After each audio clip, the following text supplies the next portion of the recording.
people come together at the right moment, when they care almost as much about winning as they do about each other, they can become the best of the best.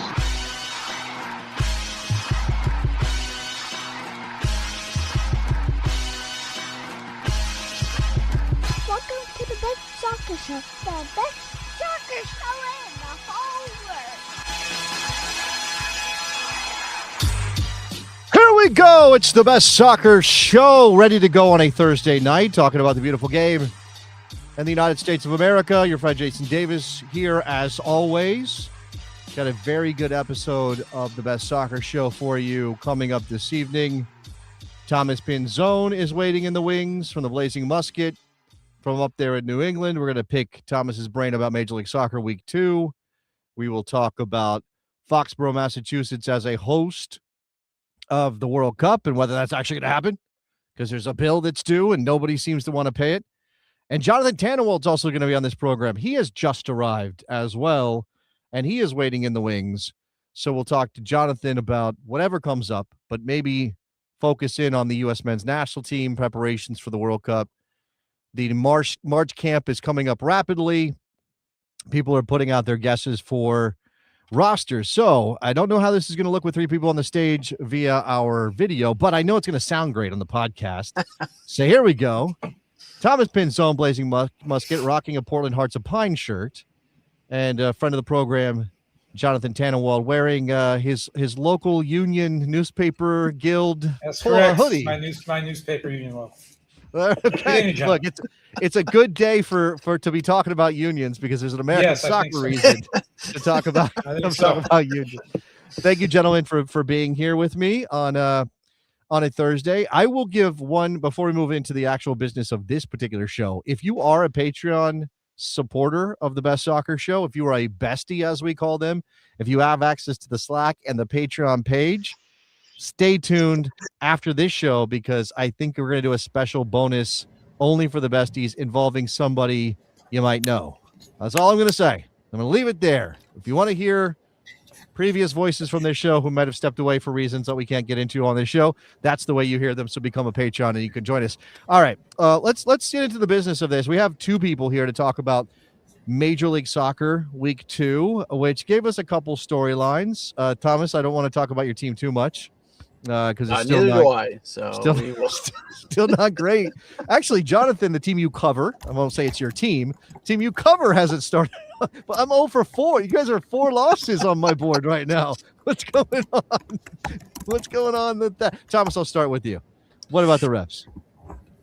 Oh boy, I actually prepared a litany of notes here that have nothing to do with the New England Revolution. Yeah, look, things were better.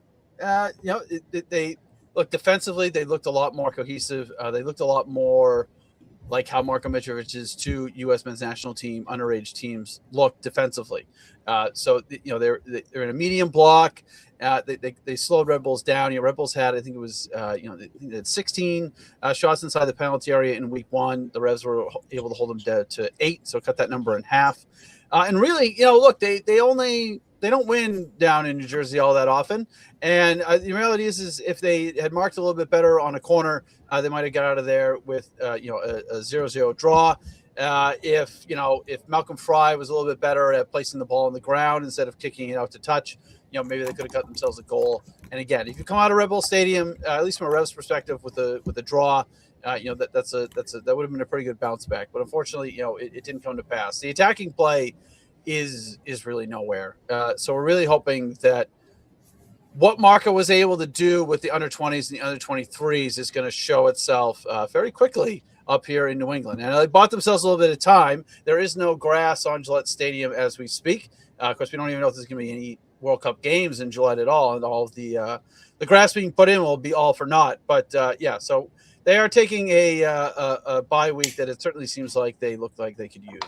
Yeah, I mean, unscheduled bye weeks when you start 0-2, I guess is okay. Look, I didn't intend for the show necessarily to start on such a down note, talking about a couple of losing teams, but I do want to. Look, I got experts here. I got Thomas who watches very closely the Revolution, and I got JTT, who obviously is a close observer of the Philadelphia Union, and I have a newsletter coming out tomorrow, John, and I made a note about the Union regressing after last year. Yes. I think it was pretty clear that this might not be a supporter shield winning kind of team. That doesn't mean they're going to miss the playoffs. Doesn't mean they're going to be terrible all year. But is there real concern in Philly right now? Sure, of course there is. Anytime a Philadelphia team loses a game, there's concern. Okay. Boston is known to suffer from a similar disease, I believe. Well, yeah, okay. That's true. That's fair. Go ahead. No, look, this is where I am with it. They were getting old. They were getting stale.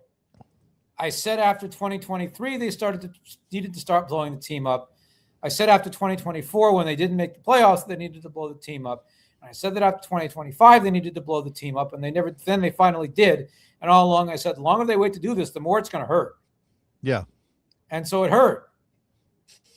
But if I go through each decision that they made, the only one I actually have any issue with is getting rid of Michelora, which does not solve the problem that they have right now, which is that their back line is having problems. I mean, yes, they have that. They have the top line goal problem for some people is that they have not yet scored a goal from open play in 2 MLS games. Sure.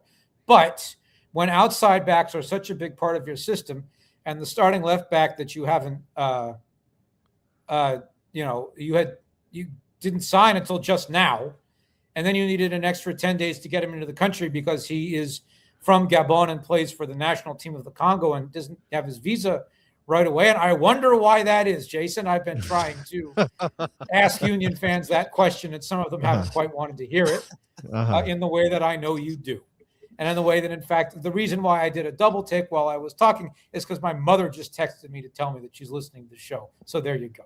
Oh, okay. All right. I mean, obviously there are some things that are going to come to into this discussion around what's going on in the country and in the world. And we'll see how deeply we dive into some of those things as they touch on World Cup topics at the very least. All right. So the Union, not great. The Revs, not great. Inter Miami had the bounce back in Orlando, and obviously the story there is Lionel Messi imperious, Lionel Messi doing villainous kind of things, at least if you're an Orlando City fan. The other part of the story is Morgan Tensa taking incredible photos that are everywhere right now. So shout out to our friend Morgan, who is here with us in the chat. Thomas, I'll ask you, I mean, is that what we think we should expect from Inter Miami all season? They went down 2 goals. They didn't look good defensively for the first half of that game. No, the first half of that game didn't really look good for them at all, and it was kind of surprising because Orlando had got really torn to pieces by Red Bulls in the first half just a week ago. I mean, Orlando made a couple changes between games in terms of the players that they put out in the field, but it was very surprising to see Inter Miami down 2-0 at halftime. Obviously they lost the first game of the season 3-0 as well to LAFC, so that's a pretty rough start. And the Blazing Musket group chat for about 10 minutes, we were like, hey, maybe Inter Miami's not going to be that good this year. But that obviously was that wasn't going to last very long. It was nice while it lasted that maybe they were going to just kind of just not really get going this year and really struggle with Busquets and Alba having retired. I think they put that all to bed because they came out and scored 4 goals in the second half. I think that depends on how much you think about Orlando, John. Like I don't know that I mean, look, Antoine Griezmann hasn't arrived, but whatever that means when that happens. But what about Orlando? You might not. He might not. That's possible. It might not. I have for a while decided to believe Orlando when I see it, and I still don't quite believe. Sorry, I have probably some friends in the comments who are Orlando City fans, but I will believe it when I see it, and I have not seen it yet. So, I mean, there is a question of whether or not the clock is ticking on Oscar, or whether or not that ownership group right now has an appetite to make that kind of change. I don't know what his actual job security looks like, because he hasn't. Well, they won a U.S. Open Cup. They haven't done much else, right? Even with some promise and even with some idea that they might be one of the heavy hitters in the Eastern Conference. And so to lose that way, again, I will say this, as an observer of the league, as somebody who goes back a long time watching Major League Soccer, I love the moments that we got out of that game. Like, I'm not picking a side. I'm not pro Orlando, I'm not pro Miami, Thomas. I'm just saying, to have the back and forth, the little Florida derby thing and the chirping and the way Oscar Breja has clearly opened up a dialogue, so to speak, with Lionel Messi. I mean, that stuff adds to the lore, the legend, the discussion around Major League Soccer. I think that's sometimes something we don't have a lot of.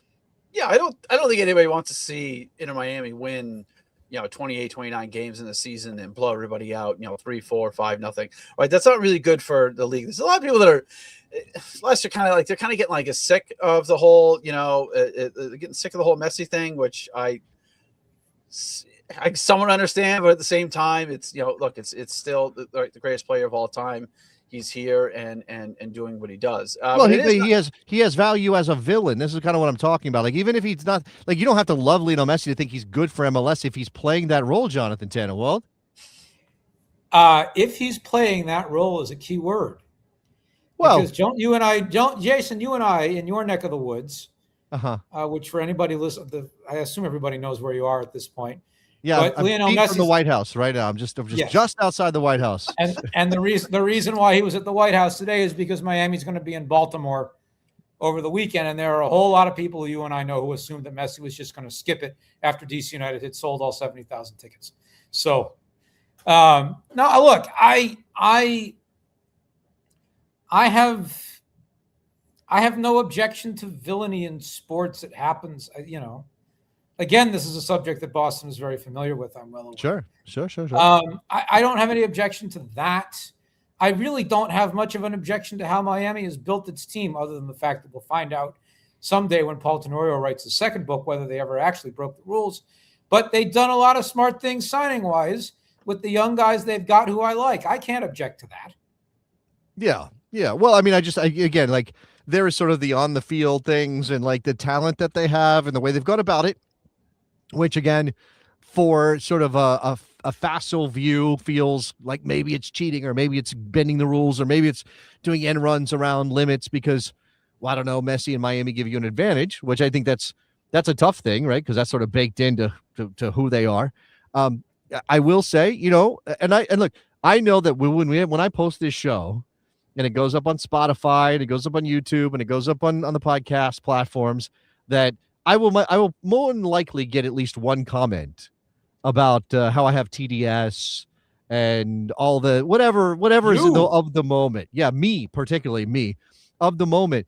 And the fact for a lot of people, not for everybody, clearly, because there are people who very much agree with what's happening administratively, but for some people, Lionel Messi showing up where he showed up today at the White House, standing there next to Donald Trump, behind Donald Trump, with Luis Suarez, with Rodrigo de Paul, with Fafa Picault was there. I mean, that is going to add to the villainy element of this, right? I even saw this in a Reddit thread. He was applauding when Trump talked about the Iranian effort to or the war, whatever we're calling that thing, right? It's a war, but whatever Trump called it, Lionel Messi's clapping. No.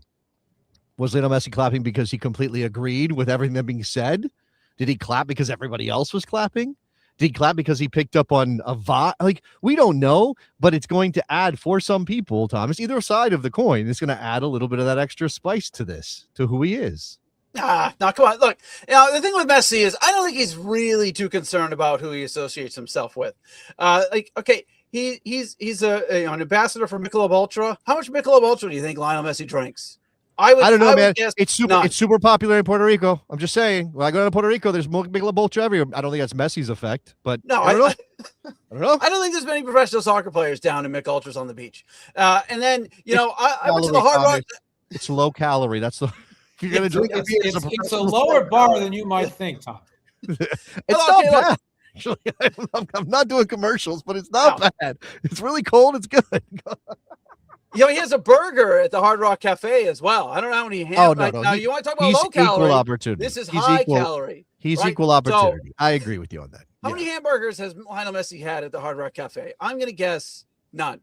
Maybe even less than he's had Michelob Ultra. So whether it's Mich Ultra, the President of the United States, a hamburger, I don't really think he really particularly is too concerned with who he puts himself next to or in front of or who he endorses.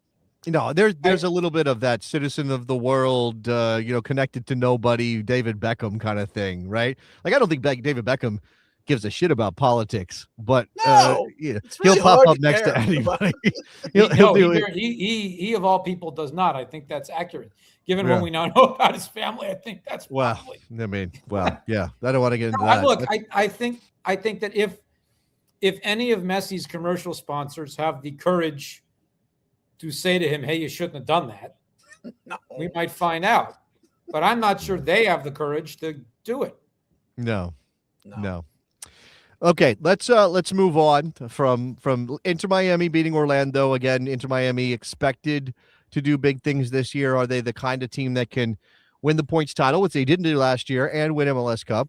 We shall see. I think that's going to be a headline grabbing thing all year long. But all MLS fans are tired of talking about Lionel Messi and Inter Miami. So I'll talk about the LA Galaxy, who nobody's tired of talking about in the history of Major League Soccer at all. It's never been a thing. No one's ever said enough of the Galaxy. The Galaxy previously accused, and actually did break some rules because they got punished for it. They beat Charlotte 3-0. All the goals coming in the first 15 minutes of that game. Klaus has got some Jedi mind tricks or something, because he gets one of those passes directly to him from a center back every so often. It makes you wonder how it happens. I think obviously Klaus is going to bring something energy-wise to the Galaxy that they needed. But John, I'll ask you, because I do think the league is better when the Galaxy are good. Do you see enough to think that this is a bounce back season, or a little bit of a false dawn to this point? I confess to having not seen it because I was covering basketball. No, that's fine. That's absolutely fine. One thing that I saw. I saw Tim Ream get beat a few times around the time when a lot of us were starting to really talk a lot about Noah Kaibanks. Who right now is having to fend off questions of whether he's choosing the United States of America, which when it comes to the possibility of Mauricio Pochettino offering him a spot on a World Cup team might be very interesting. I do think there has to be reason to be concerned about Tim Ream, but Thomas, I'll bring it back to you on the MLS topic and just keep it on the Galaxy. I mean, again, it's West Coast. Whether or not those East Coast guys are staying up late enough to watch the Galaxy live is a thing. But I think again, they didn't win a game for their first 16 games. They didn't win for their first 16 games last season. It took 17 matches for them to get their first win. So their first win after a point on opening day comes in their second match. That's at least progress. Right, Thomas? Yeah, it's a lot better. I mean, they have to, at the very least, they've already gone through this. Last year, they had to try and get through an entire season without Ricky Puig, and now they have to do it all over again. So I think at the very least, I think last season for sure was a big letdown, and they didn't seem to quite know what are we supposed to do? The guy that makes everything tick, the guy that plays passes that very few players in this league could even play in their dreams is out for a year. So obviously they've had to come back and realize, okay, we've got to do this a second time around. So yeah, I think I'm no fan of any team from LA, but it's great for them to get off to a good start. But like you said, there are certain teams that it is good if they are having a good season, if they're going to be a force in the league, and with their history, LA Galaxy is certainly one of them.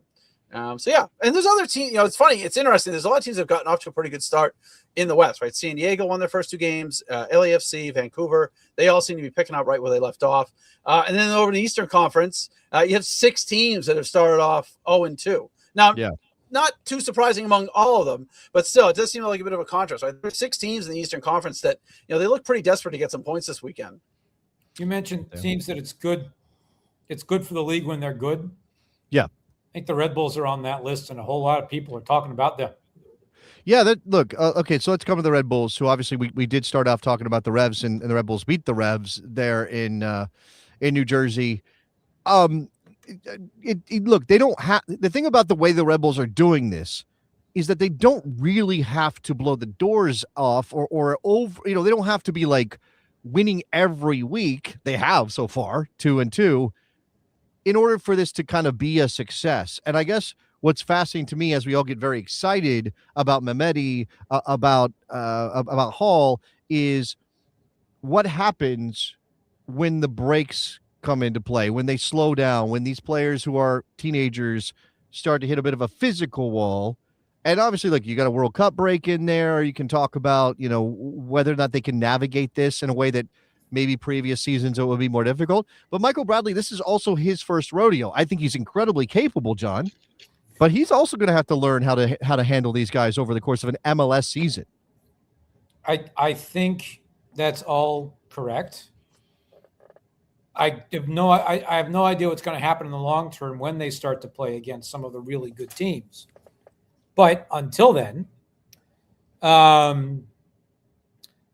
Michael Bradley winning MLS games over Orlando and New England with 16 and 17-year-olds on the New York Red Bulls specifically, when one of the guys is being heralded as the greatest midfielder in American soccer history, potentially, is catnip for a whole lot of people.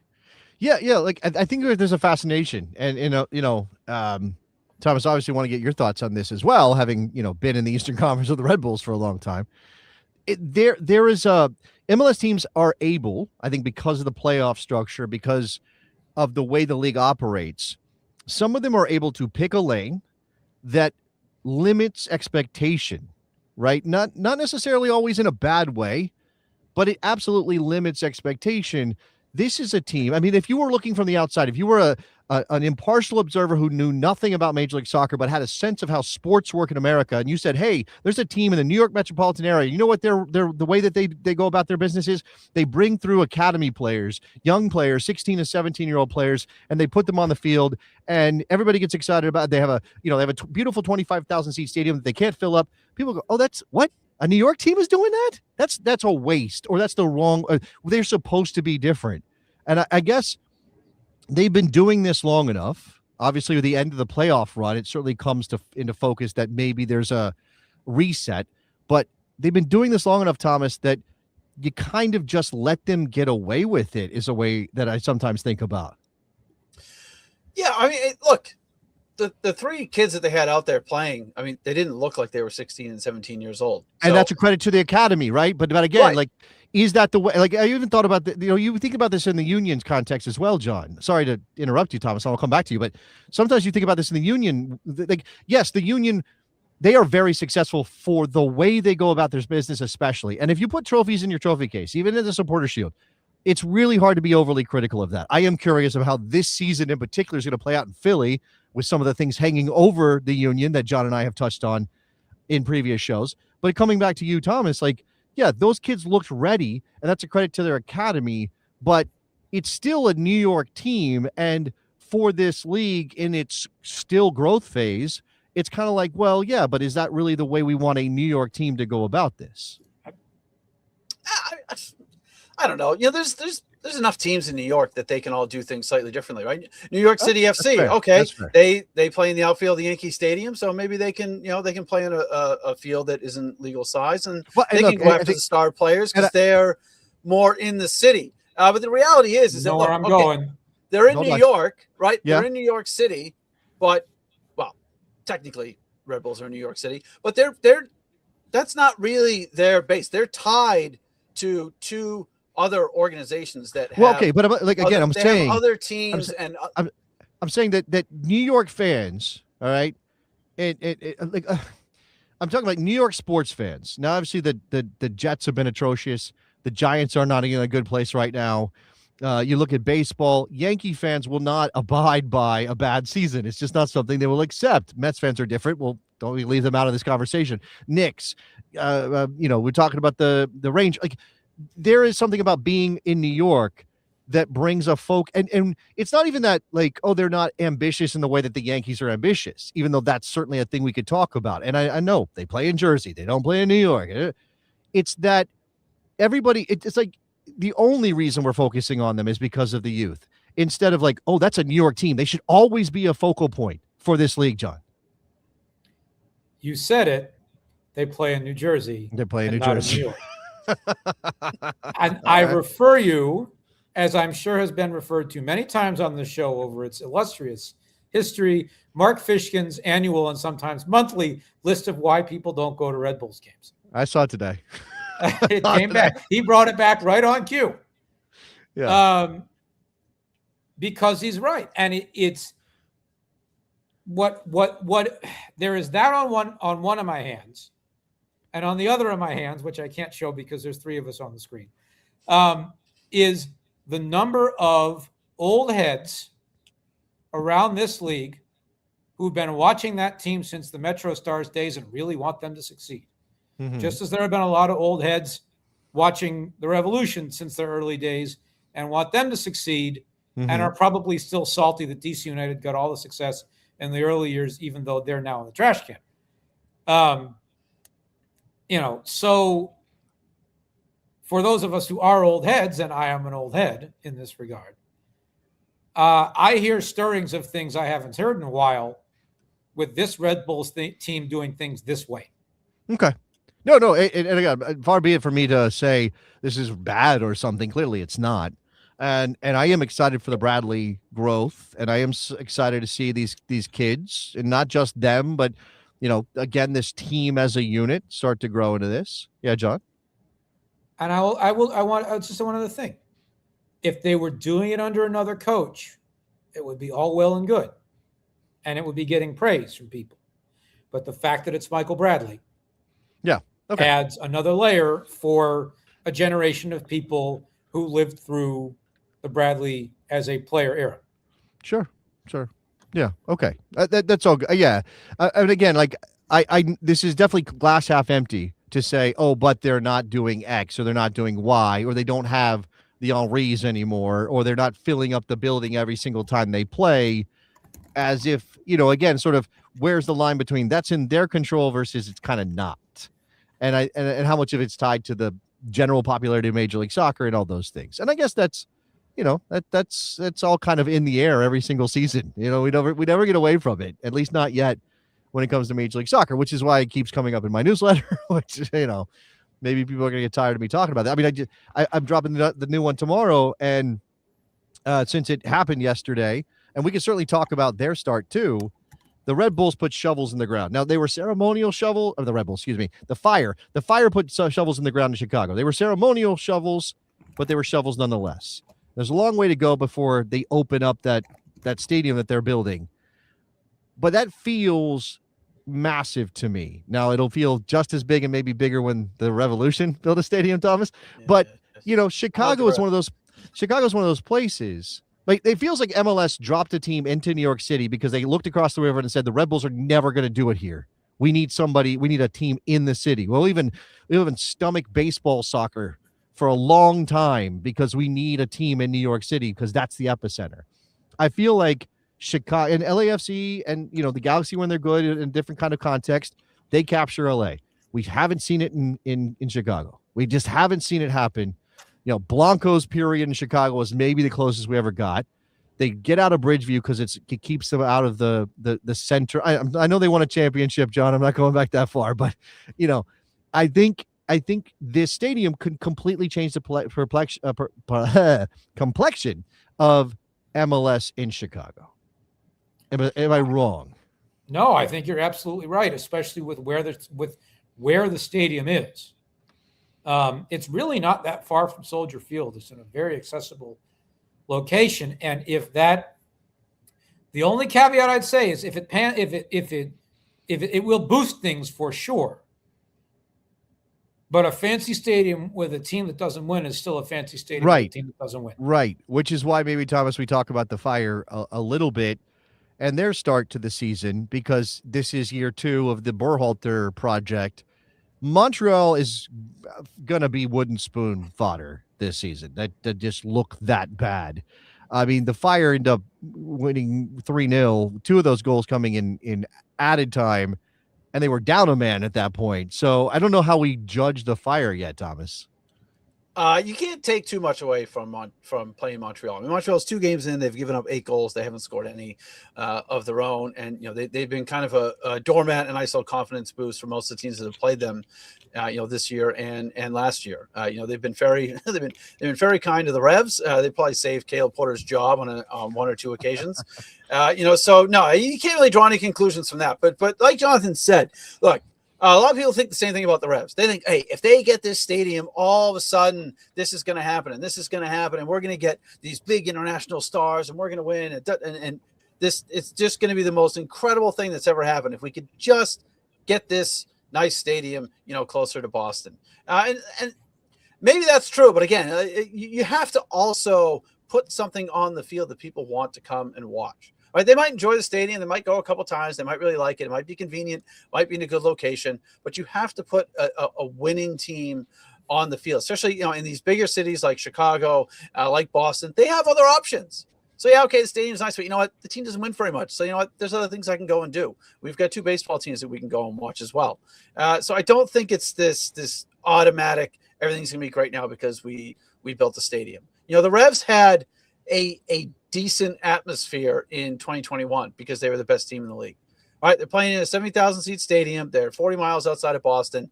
All right, it's not great. Everybody hates it. Yada yada yada. All the usual stuff, but they were drawing good numbers, and there was people that were engaged with the game that was happening on the field. Now, fast forward to 2025, they've missed the playoffs 3 years out of 4. The last 2 seasons were an absolute bore and a disaster.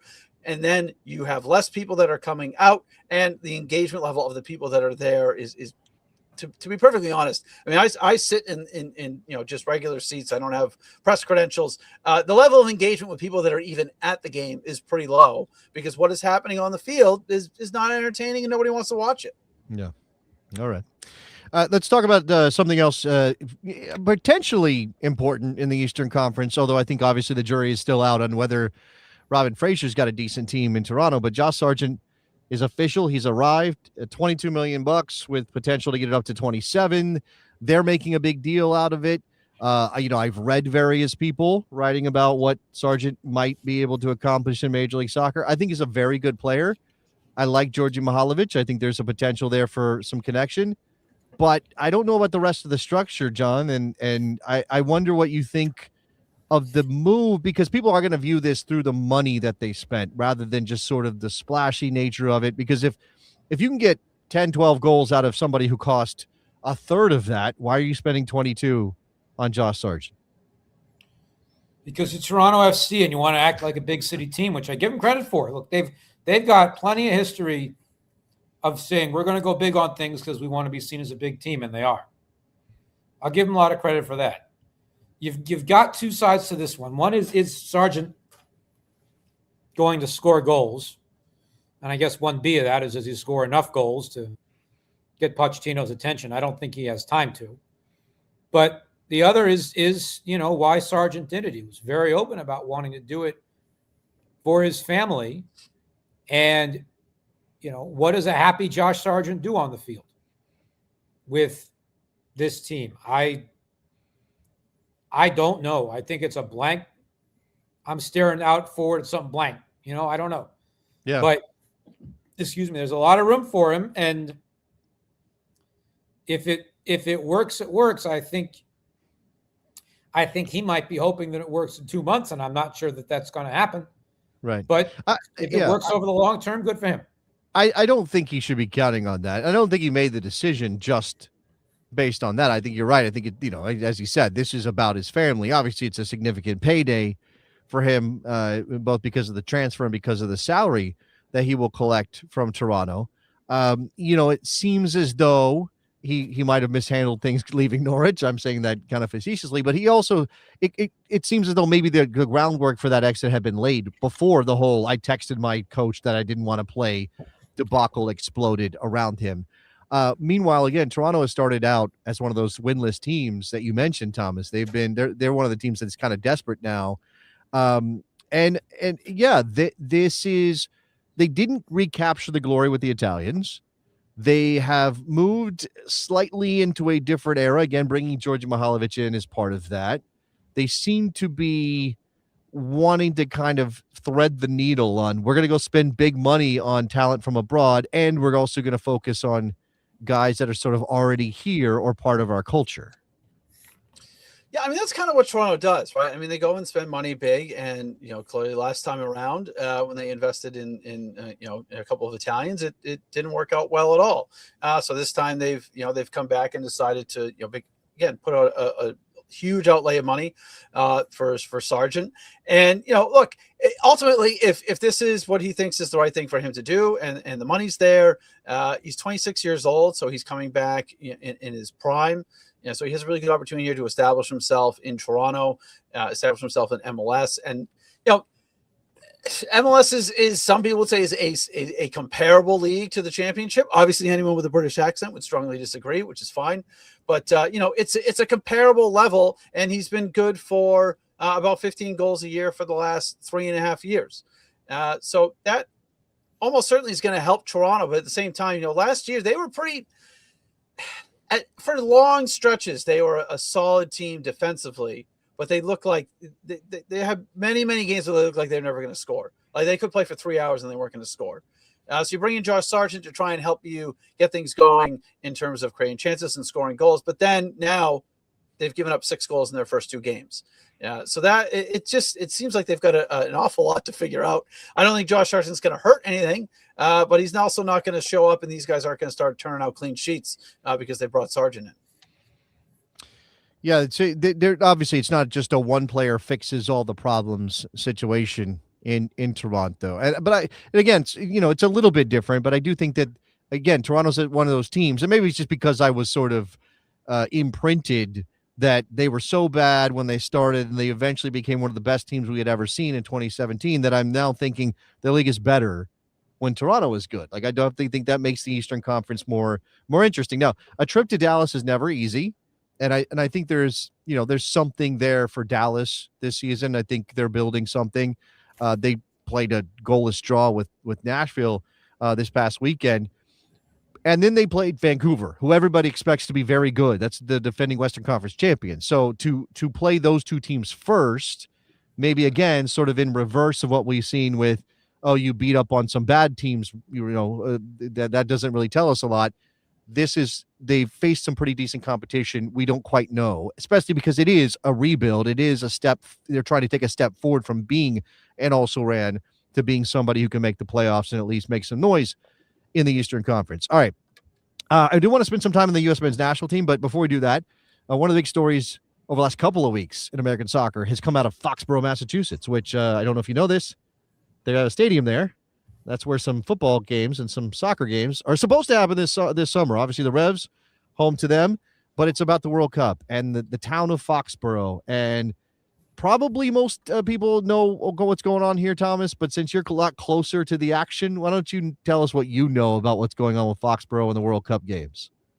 So it's actually getting a good amount of attention here. It's very rare that soccer breaks through onto the morning news. And the World Cup is probably the only way it's going to happen in the Boston area. So look, there's been a lot of attention on the World Cup coming to Boston, which of course it's not. It's coming to Foxborough, Massachusetts. It's pretty simple. The town has to provide, security and logistics to get people in and out of the stadium in a safe manner, which they are very good at doing. They do this. They probably do this 40, 50 times a year for, to a certain extent for Revs games, but for Patriots games, for concerts, monster trucks. I mean, they will get anything they can into Gillette. And I've been down there for many different types of events, and they do a great job. So their concern is that, they don't pay out of their own pocket to provide security and logistics to get everybody in and everybody out.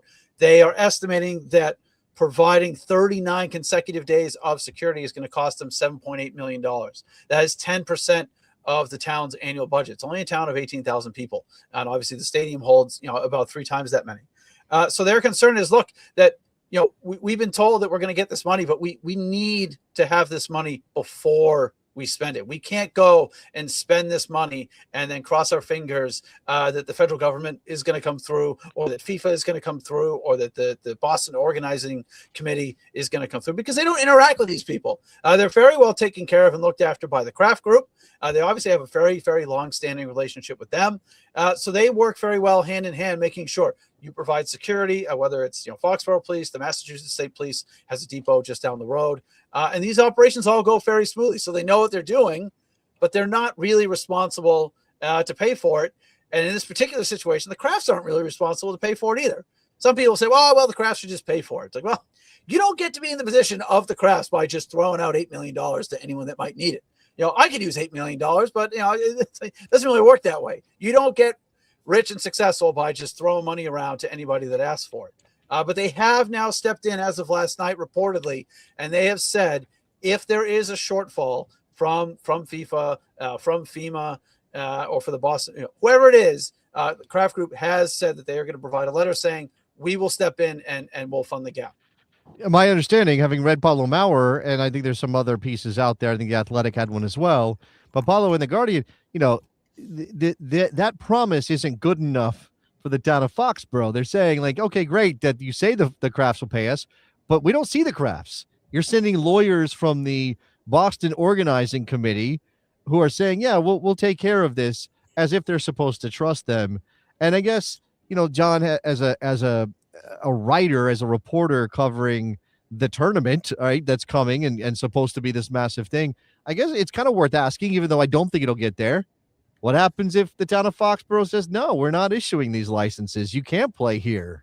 What does FIFA do in that regard? I think it's going to end up with the Crafts effectively fronting up the money and getting reimbursed. Wait, directly? Because Thomas is right. That's a bad precedent for them to set. So doing it directly or doing it back channel somehow, and then we just don't know. Oh, somebody wrote a check. Well, we don't know who it was. And because the one other piece of this, Thomas, if I understand correctly, is that the town of Foxborough grants a license for each event held at the stadium, and they're refusing to grant the license for this until the money is settled.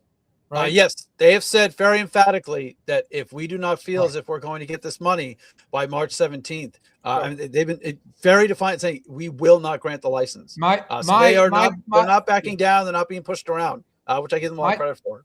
My sense of this is that the Crafts will write the check. Somebody will pay the Crafts back, whether the federal government or FIFA, I don't know. And we'll never find, and that will not be quite as reported on as they're writing. People will never let anybody know that they paid this. If FIFA ends up writing a check, FIFA will no chance. FIFA lets anybody, because that's I said the Crafts don't want to precedent. FIFA does not want to set that precedent, and that would be the fastest way for this to all end. But FIFA knows they can't. I mean, it would be great if they would. It would be ideal if they would, but they know they can't, because if they do, every other host city in this World Cup is going to come charging after them. And for the end of time, every World Cup, it'll be that. Oh, you paid that town in Massachusetts. Where's our money for our security that you want us to provide? And it operates differently in other countries in these regards, because in other countries, the federal government writes the whole check most of the time, and there aren't states or provinces in the first place to have to go through with a lot of this stuff happening. But I think, the money may ultimately come out of some federal appropriations that are currently, it is claimed by the administration, not moving out of the federal government because one of the agencies impacted is currently shut down, or so we're told, and so on and so forth, and blah, blah, blah. This is not a politics show, as somebody will inevitably tell me, so I don't need to go too far into the weeds. I think that money may end up coming out of this federal appropriation that goes back to Kraft and gets it covered, and not from FIFA. Right. But I mean, look, the easiest thing would be for FIFA to write the check. And the second they do, they will never do it, because they know that every other host city in this World Cup and various others will be after them for it. Which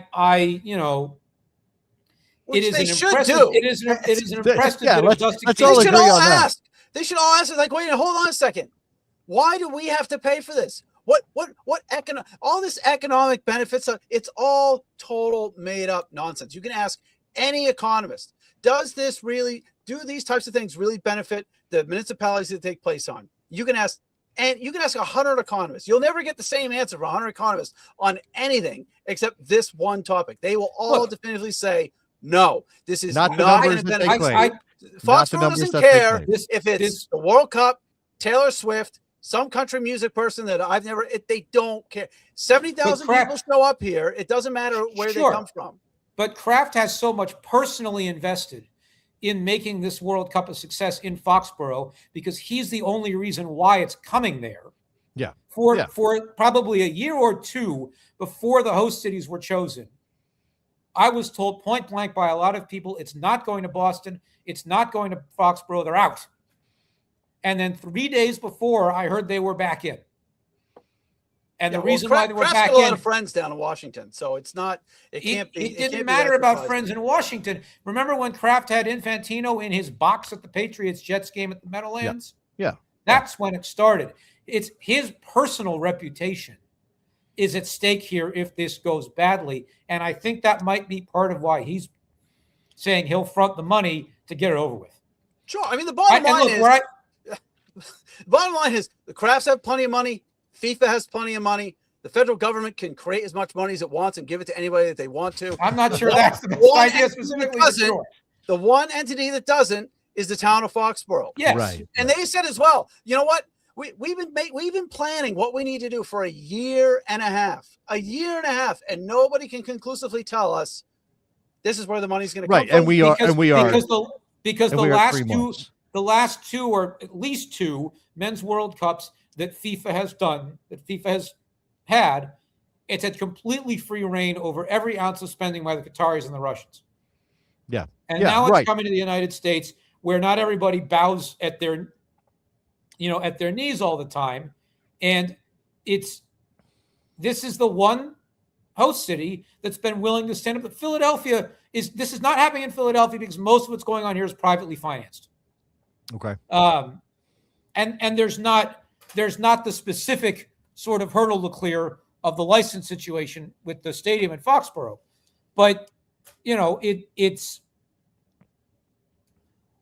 I'm sure that in Kansas City and a number of other places, they are watching this with some amusement. And in Chicago and Phoenix specifically, they are watching this with some amusement because those are the two biggest cities by far that said from the very start, we're not writing FIFA a blank check. Yeah, let me address something here from Jason in the chat.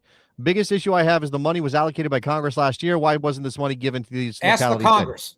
So, in terms of like whether or not every single dollar was accounted for these kind of costs in the bill that Congress allocated money to the FIFA World Cup, in which, by the way, should our federal government be allocating funds to the FIFA World Cup? Different question. But my understanding is, and I'm directly impacted by this in my very own household, is that because of the government shutdown, the partial government shutdown that right now has shut down DHS, under which FEMA operates, and even though FEMA is not dealing with emergencies here, they are responsible for distributing the funds that were in that bill for the FIFA World Cup. That hasn't happened. And nobody's like, I'm sure they're calling people back and trying to figure out how to get this done because, again, in my household, somebody's working without a paycheck right now because that's how messed up things are at the moment. So that's my understanding on that front. I don't have a ton of time with these guys. And again, if you are only just joining us or you're watching live, after this bonus besties only stream with me and somebody special, I'm just going to say that. I'm sure you'll figure it out. So before I have to let Thomas and Jonathan go, let's talk about the U.S. men's national team and where we feel we are with the roster. I mean, you can point to some pretty positive things. Weston McKennie's form, very positive thing. Brendan Aronson's form, very positive thing if you have him in your roster, which I think... Who's he? I never heard of him. He may have pushed himself in. The South Jersey lad, I think, is where he is, John, if I remember my origin stories correctly. But where is the concern, Jonathan, if you are looking at what part of the field? I mean, Tim Ream stands out. We've already mentioned him. You're going to probably have to replace him because I don't think he's got it anymore. I don't want to say he hasn't got it anymore. I can't answer that in a 3-4-2-1 yet, but we need to see who the third center back's going to be here. Is it going to be Banks? Is it going to be McKenzie? Is it going to be somebody else? We don't know yet. That's one of my concerns. The other concern that I have is goalkeeper. And talking about NYCFC, having been in Chester over the weekend, and I talked with Matt Freese for a while. Afterwards, you can play the drop if you want, Jason, because people know where to find my stuff. If you have the drop, I don't even know. I've been so focused on talking to you guys, we haven't done the normal thing, which is play all the drops. So where's that guy? Is that JTT? OMFPG-13, it's JTT! Who? Now, technically, I'm supposed to play before you even say a word, so it kind of intros you. And it looks like Thomas is going to need something. So I don't know what we're going to do with Thomas. But go ahead. Look, I think goalkeeper is a question to me. Matt Freese has the job right now. He's going to have it on March 28th when the U.S. plays Belgium. Is he still going to have it on April 1st after those two games are over? I don't know. And I'm not saying he won't. I just flat out don't know, because this is going to be 2 higher caliber teams than any he's seen yet. And the pressure is going to be a little higher than it's been so far. But the thing about the goalkeeper position is there's nobody, as far as I can tell, pushing Matt Freese. Well, that's the other half of it is, there's concern with Matt Turner playing for a bad team. Sorry, Thomas. Is Patrick Schulte the number 2? I don't know, because Matt Freese has gotten all the minutes. And I thought that in November, somebody else was going to get some of the minutes, and that didn't happen. You know who started out pretty strong in the MLS season? Plays in New York or Jersey. I guess we should be technical about this. Just saying. Got some national team experience. Is he not part of this conversation, Ethan Horvath? Maybe. I had thought for a long time that the 3 that were going to go to the World Cup were fairly certain in Freese, Turner, and Schulte. But if that's not settled, he's called in Roman Puch is called in Roman Celentano. He's called to Jonathan Klinsmann.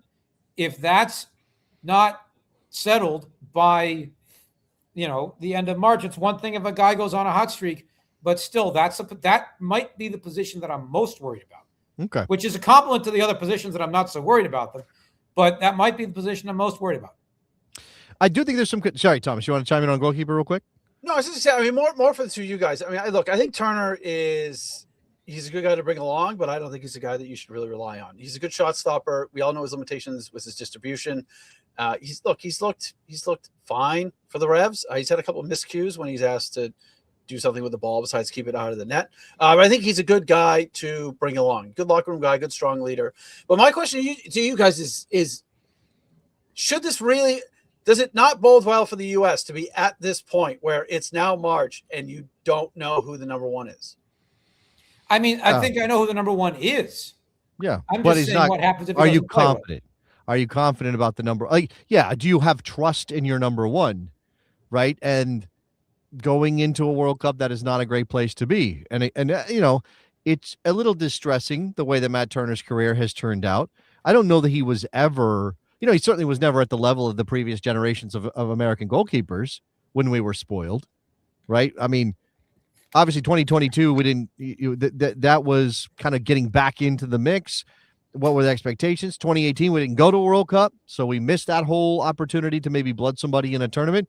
And then before that, we had Howard and we had Friedel and we had all these guys. So it is an interesting place to be in as an American. But again, if you limit shots, if you don't give teams an opportunity to score, if you're not requiring 13 saves like we asked Tim Howard to do against Belgium, well then that's okay too, right? Not every team is going to have a world-class shot stopper. What you need to do is play defensively strong soccer, John. I'm going to make an analogy that Jason will be the least shocked of anybody on the planet that I'm going to make. Wait, what's happening here? What's going on? When Alyssa Nair was going into her first World Cup, Brianna Scurry publicly criticized her because she hadn't seen Nair play in a World Cup yet. It's not to say that Matt Freese is a bad goalkeeper. It's that the guy with the tournament experience lost the starting job and has not gotten a chance yet to play again. That's true. That's the concern. Okay. I'm going to go watch on Saturday in North Jersey. I'm going to go watch the U.S. women, and they're in a situation, again, where all of their candidates for next year have not played in a World Cup before, so it's an unknown. That's true. That's it's not about the level of talent or not. It's about the unknown. Okay. Thinking about the rest of the field, thinking about maybe some players that, we take for granted that as long as Christian is healthy, he's going to be there. Weston McKennie, I think we've talked about this. Thomas and you and I have done this on the show recently. I think names like Cardoso are interesting to me right now. Yunus Musa has gone on a scoring run that came out of nowhere for Atalanta. I don't think that's why you bring him to a World Cup, though. You don't bring Yunus Musa to a World Cup because he's scoring goals. You bring him because you think he can do the job in midfield. And I wonder if you talked about a couple months for a Josh Sargent to prove his case ahead of a World Cup. It feels like Yunus Musa is just starting now his campaign to get into this team, and I don't know if he's going to be in the group in 2 weeks, John, and get a chance. I don't think he's going to be in the group in 2 weeks. I can't see him at this point. He's given some very candid and interesting interviews lately, about how badly he wants back in, and I respect that. But I think he's got, I think the shot, I think mostly it's a little too long of a shot.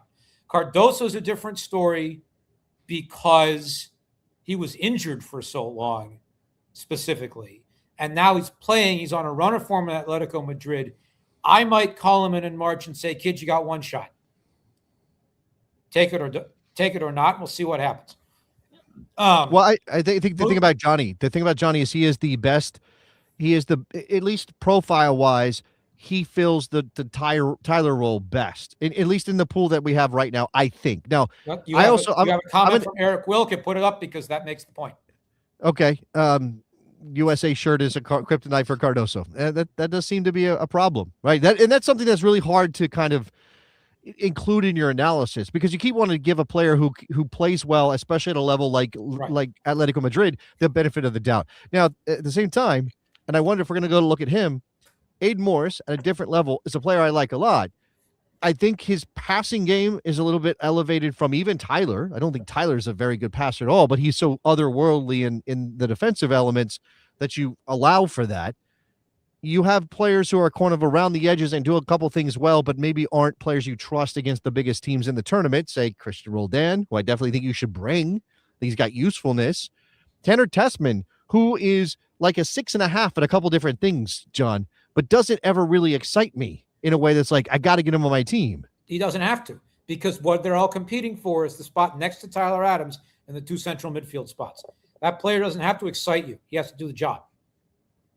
Well, okay, position. but I need somebody who's going to facilitate and pass the ball and link better than Tyler does. Tessman can be that guy, I think. Morris can be that guy. But now, when you have Tessman, Morris, Roldan, Sebastian Berhalter, and possibly Johnny Cardoso, you're starting to run out of seats on the plane. That's the issue, right? How you choose, and obviously this is what Pochettino's getting paid $6 million for. Well, right. Yeah, it's what he's getting paid that. Where that money's coming from is a different question. But but yeah, that Griffin thing about made some remarks recently, by the way. Oh, did he? Yeah, I want to hear from King Griffin right now. You'd actually like them. Oh, okay. Well, then maybe I'll go look them up after the show. That thing about the profile and having variation within your group in the midfield. Now, again, we can talk about wingers. Like I think there's a question about Alex Zendejas right now, who has been killing it in Mexico. And I don't know, like, who gets pushed out if Zendejas is on the plane, which is not going anywhere except in the United States, John? Well, so Gio isn't playing. No. And that's part of the question. Diego Luna, we know what he is. We know we'll see what he does over the time. He's certainly in Pochettino's good graces. Is Yunus Musa going to get back in good graces? I don't know. Zendejas fascinates me because I think he's a very good player who can do some things for this U.S. team, but he's far from a lock. Mm-hmm. And in a very funny coincidence, in 5 days, I will be watching him play in Chester, to the best of my knowledge. Well, you're gonna have to give us a report on that. The Union are playing Club America in the Champions Cup. First leg is here next week. Second leg is in Mexico City the week after that. Luna out until mid-April, Colin Reese says. Is that true? I had not heard that Diego Luna was injured, but I know they've got some injuries there at RSL. So Jared, hello, how are you? Jared, that's John speaking to the green room where Jared is hanging out. Yeah, no. It says a Twitch on it. It's a Twitch comment. Okay. All right. Anyway, Jared is there. I see. Okay. Well, never mind. That's on me then. I blew up the spot. I didn't see the comment. Which he's doing. He's doing it from our account. Like that's not hiding anything. That's doing the best. Look, I think there is a crevice open in the door for Yunus Musa right now. I don't know how far it's going to open, but that is more than it's been. Mm-hmm. And I'll be very interested to see how it plays out. Yeah. There again, bad timing on Diego Luna, who does seem to have an injury that might keep him out of this team. Again, timing's everything when it comes to the World Cup roster, right? It's everything. It's don't forget what you thought you knew 3 months ago, 6 months ago. None of that matters if somebody isn't ready to play right now. And so again, knee injury, probably a problem for Diego Luna in proving it and making his case. And maybe that does open a door for Zendejas, who I think just came back from his own injury not that long ago and missed some time. So again, we'll figure out what that looks like. All right. I'm hoping to talk with him when he's here next week. Okay. I am Tom, as you know, I am a cranky old school journalist who sits in press boxes. So I'm hoping to make the most of the opportunity while he's in town to catch up with him and see what's on his mind at a very convenient time, certainly to be coming to the city where I live. So, yeah. Anxious to see what the U.S. looks like in that group. And again, going to get a lot of information about what Pochettino thinks of his team when he calls up the group for the friendlies in March. All right, Thomas Pinzone, again, find him at the Blazing Musket. And Jonathan Tannenwald, a.k.a. JTT. Yes, I might see you next week, too. I don't know. I'm going to be in your neck of the woods in 8 days. Okay, well, I'll have to check on that, too. I missed you when you were in D.C. I didn't make it out to Philly and D.C. DC United and Philadelphia. Friday the 13th. Trinity Rodman versus Sophia Wilson, potentially. Ooh, that's a Friday game? Is that what you said? It's the first game of the season. It's the opening night game of the season. You know, Fridays are tough for me, John, because, I have other responsibilities. WNBC. Just saying I'll be in your neck of the woods. All right. Jonathan, thank you very much for coming by. Thomas, thank you very much for being here as well. We appreciate that. If you are not a Patreon member of the Best Soccer Show, go become one, because in mere minutes, we're going to make this a members-only, Patreon-only live stream. And I'm going to spend some time with the guy whose presence has now been revealed for all to know. So I want to. Oh, okay. I almost pushed the button. Somebody's pushing buttons. I didn't push any buttons. All right, you know what? I gotta get Thomas and John out of here. That's the move. All right. Thank you very much for watching and listening to the Best Soccer Show, as always. So again, if you are a bestie, if you're in the Patreon, stay tuned. Look for the Slack or look on the Patreon, where I will also try to be posting, or I will be posting, the link for the special bonus version of the Best Soccer Show. Thanks to Thomas and Jonathan once again. That's it. I'm out of here. I'll talk to you guys next week. Bye. Take us to DEFCON 3. WNBC. Get to the chopper! Oh, it's incredible! Who asked those questions? Was that? Oh, here we go. Saucing them up. Hit them. Wet. Damn, dog, that's an approach.